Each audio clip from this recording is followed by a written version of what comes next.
everyone, here is Rita speaking, and I will present to you the experiment that I have done in my home using eggs to observe osmosis. So I am a student in BioSC 102 in February 2025.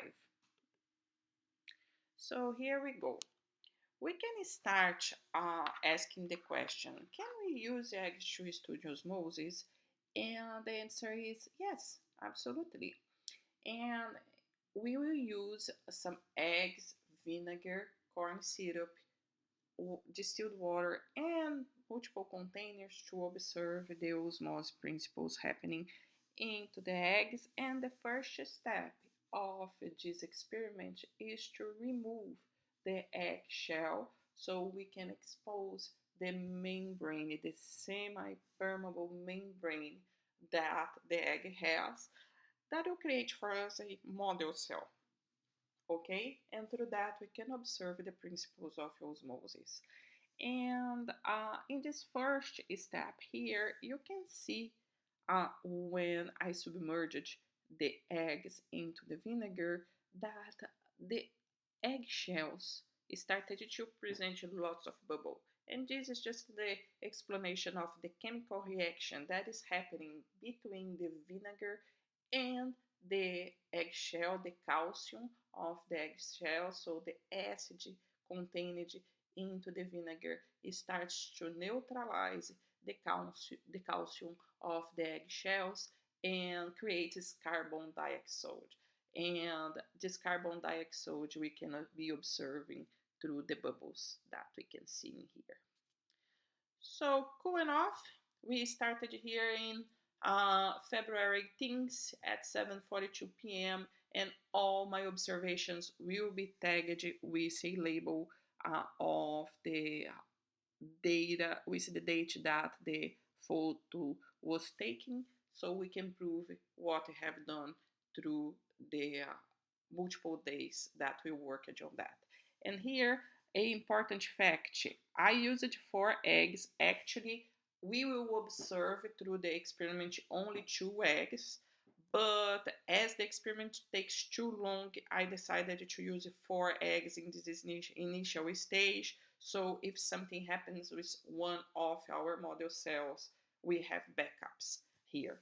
Okay, so let's move forward. And some days later, you can see here we are in February 22nd, yesterday.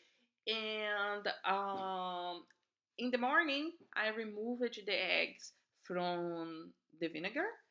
And after rinsage, because there were remainders of the eggshells here that you can see, after a gentle rinse, our model cell is ready to go.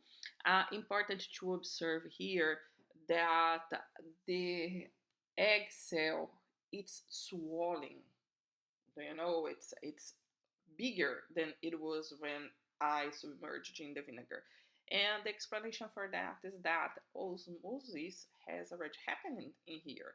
So when we submerged the the egg started to lose the eggshell and expose the membrane. Uh, the membrane started to transport water from the vinegar inside of the egg cell. Why?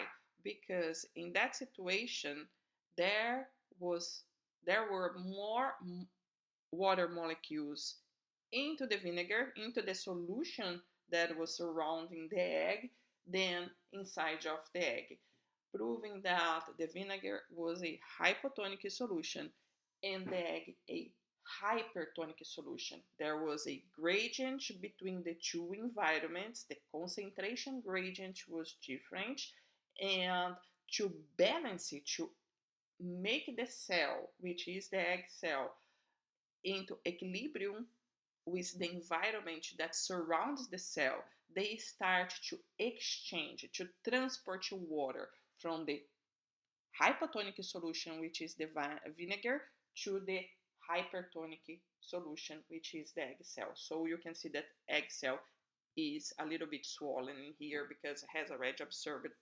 some water from the vinegar.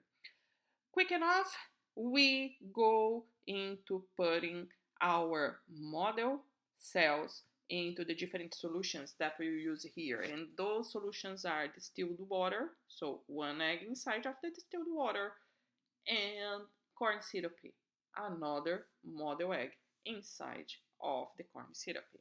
And let's start observations.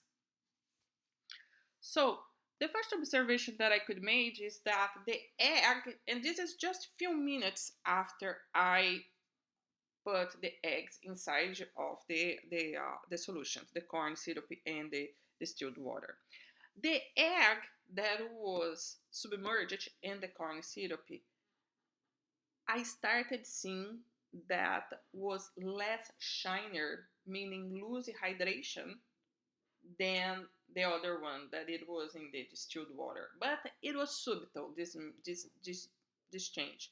However, if you observe the corn syrup, you can already see veins here that are being created from the surroundings of the egg, meaning that water molecules are moving from inside of the egg into the corn syrup, which creates these multiple veins here, which are the molecules mixing into one another. So in here, that we can explain, sorry, in here that can be explained by the water leaving the hypotonic environment, the hypotonic solution of the egg, the cytoplasm, which contains water, is donating water, and the water molecule is being transferred through diffusion to the corn syrup, which is our hypertonic solution, which means we have much more solute in here than inside of the eggshell. And the water, which is a solvent, will look for the high concentration of the solution to maintain the equilibrium in between the cell and its environment. That is what is called osmosis. After 8 hours, so you can see here it's already 8:12 p.m. We could observe that the egg inside of the corn syrup started to shrink. Okay, and the egg inside of submerged in distilled water remains the same. I couldn't see any difference in between the moment that I submerged and now.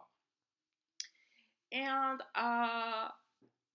this shrinking brings this shrinking appearance that we are seeing here is an example of what is called plasmolysis. Plasmolysis is when the cell loses water to its environment, so its membrane starts to shrink to maintain the contents of the cell. And here is exactly what we are seeing.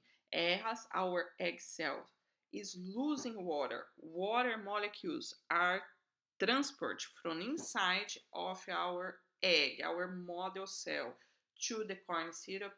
The membrane is shrinking to maintain the components of the cell inside of its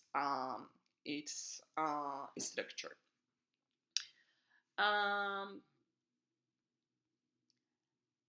Let me explain here the questions that I raised at this time about the distilled water. At first, I thought, okay, if nothing is happening because I could not see any change in between the egg that I submerged 8 hours ago and now, what is happening here? First, the first thought that came to my mind it was that we were working with a isotonic solution. But and what is a isotonic solution? Isotonic is when the cell and the environment are have the solutions are the same, or at least they are in equilibrium, the same amount of water molecules, so there is no exchanging between them anymore. The concentration gradient is null, it's zero, and they are in equilibrium, and there is no change of water molecules in between the cell and the environment. But water is water, and the inside of the eggshell, it's not water. So that should not be in equilibrium. And then came to my mind, okay, when the egg was in the vinegar, some osmosis happened. I explained that to you some minutes ago. So maybe the environment is too full and water cannot come inside anymore. But that is not what happens. Actually, there is a process called cytolysis, which is the burst of the cell, of the membrane of the cell, exactly because the water continue to move from the surrounding environment into the cell, and that happens in our body actually, and that is a principle in our body that keeps our red cells to burst. That is a kind of protection to expel water when too much water is inside of the red cells, but I will not go under that. And so I could imagine that in some hours ago from now, hours ahead of now, uh, eggshell, our egg model here, our egg cell, our egg model, uh, our cell model will burst. And that is what I will expect to happen, because water from the distilled water continues to move inside of the egg, meaning that the egg here is a hypertonic solution compared to the distilled water. The distilled water is the hypotonic solution. And so let's observe. Okay, here we are, 24 hours later. My house smells of vinegar and eggs. And I am done with the experiment as of now. What we can observe? Here it is. The egg that was submerged in the corn syrup is shrunk. It's even more visible, the shrinkage in that model cell. And we can see here that the yolk is being exposed, it's rounded. So that proves the water movement continues to happen. And the water is moving from inside of the egg, our hypotonic solution, to the corn syrup, our hypertonic solution. So through diffusion, water moves from inside the egg towards the corn syrup. But here it is, our egg in distilled water. It doesn't burst. It doesn't look different. So I was, okay, what do I do with this observation? So it came into my mind to compare the different stages of the experiment. And I started with here with the initial a egg in its initial stage, a backup egg, and thanks God that I have the backups right now.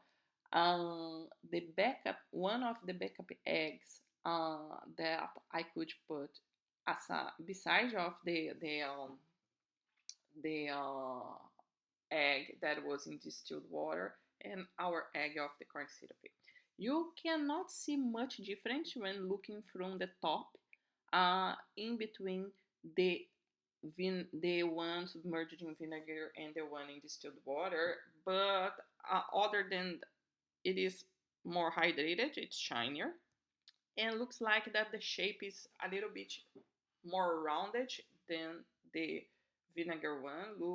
Looks that it's losing its oval shape, it's more rounded.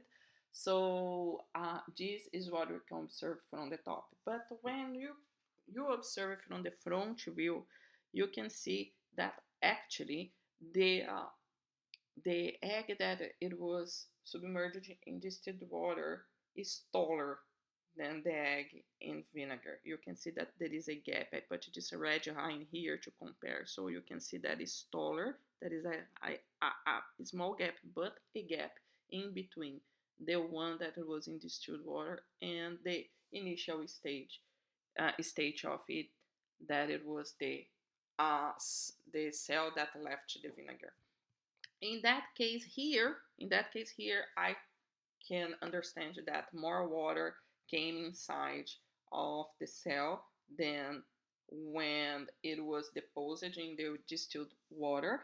And here the red line was the way that I could use to prove that. So yes, it occurred some osmosis in here, and but here the transfer was in the inverse direction. So the water left the hypotonic solution of distilled water and move inside of the hypertonic solution, which is the egg right now. So we have more water from the distilled water inside of the egg. So molecules of water moved from the distilled water inside of the hypertonic solution that right now is the egg. So these are my observations. Hope that you like it. Thank you very much and see you soon.